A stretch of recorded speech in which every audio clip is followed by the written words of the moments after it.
হয়, আমাদের দুর্গা পুজোয় আপনার ছাগল বিক্রি হয় বিজয়া দশমীতে। আমরা মনে করি যারা যাচ্ছে ঈদের গরু ছাগল বিক্রি আর দুর্গা পুজোর গরু ছাগল বিক্রি সমান।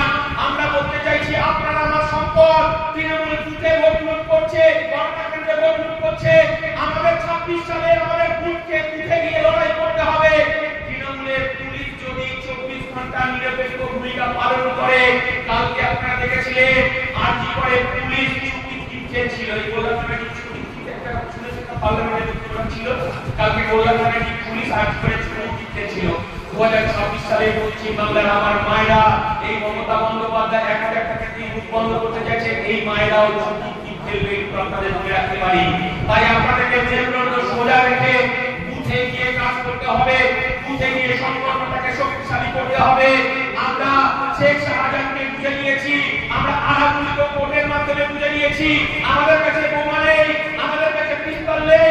আমার চেয়ারম্যান বলেছে 5 টাকার কলম আছে, নির্মল মাঝিকে বুঝে নেওয়ার ক্ষমতা আছে, রাজা সেনকে বুঝে নেওয়ার ক্ষমতা আছে।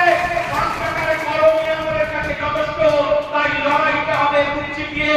আর রাজা সেন, নির্মল মাঝিরা আর এই যে গুলশান মল্লিকা যদি মনে করে যে একটা আনিসকারকে ছাদ থেকে ফেলে মার্ডার করে খুন করে দেবে, তার বিচার দেব না। হাজার হাজার আপনারা বুঝে গেছেন, ধর্মতলায় কলকাতার শিয়ালদা থেকে ধর্মতলায় আবু সিদ্দিকীকে তারা অপরাধ ছিল, যে ঝান্ডা নিয়ে ঘুরেছিল আইএসএফ, তাকে চোর অপবাদ দিয়ে তাকে পুলিশকে দিয়ে মার্ডার করা যায়, আনিস খানকে মার্ডার করা যায়, আইএসএফ কে দেনা যায় না। তাই সেদিকে মমতা বন্দ্যোপাধ্যায় বুঝেছিল যে 2023 সালে বুঝেছিল নওশাদ সিদ্দিকী সহ আমাদের 88 জনকে গ্রেফতার করে মমতা বন্দ্যোপাধ্যায় যে হাত পুড়েছিল, আর সেই হাত পোড়াতে যাবে না মমতা বন্দ্যোপাধ্যায়। তাই লড়াই হবে। কালকে আমার মায়েরা সারা পশ্চিমবঙ্গে রাত জেগেছে। মমতা বন্দ্যোপাধ্যায় বুঝতে পারছে আমার সিপিএমের মতো আমারও শেষে শুরু হয়েছে।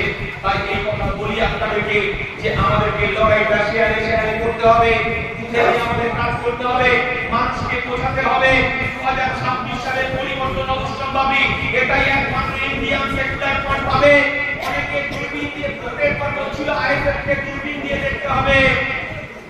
তৃণমূলের নেতারা, বিজেপির নেতারা বুঝেছে। সেদিন নওশাদ সিদ্দিকীর নেতৃত্বে কলকাতা থেকে ধর্মতলা মিছিল পুলিশ সেদিকে আমাদেরকে সহযোগিতা করেছিল। আমরা বলছি পাড়ায় পাড়ায় মহল্লায় আমার ডাক্তার ভয়া তাকে যেভাবে নির্মমভাবে খুন করলো তৃণমূলের সিন্ডিকেট বাহিনী, সেখানে মমতা বন্দ্যোপাধ্যায় স্বাধীনতার ৭৮ বছরে যে মমতা বন্দ্যোপাধ্যায়কে পরীক্ষা করে হিজাব করে পশ্চিমবঙ্গের মানুষ দেখেছিল, সংখ্যালঘু মানুষের আস্থা অর্জন করেছিল, সেই মমতা বন্দ্যোপাধ্যায় ৭৮তম স্বাধীনতা দিনে খুনিদের আড়াল করার চেষ্টা করছে।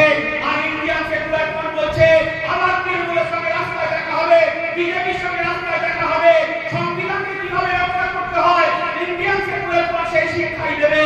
এই কথা বলে সবাইকে সংগ্রামী অভিনন্দন জানিয়ে আমার সংক্ষিপ্ত বক্তব্য শেষ করছি।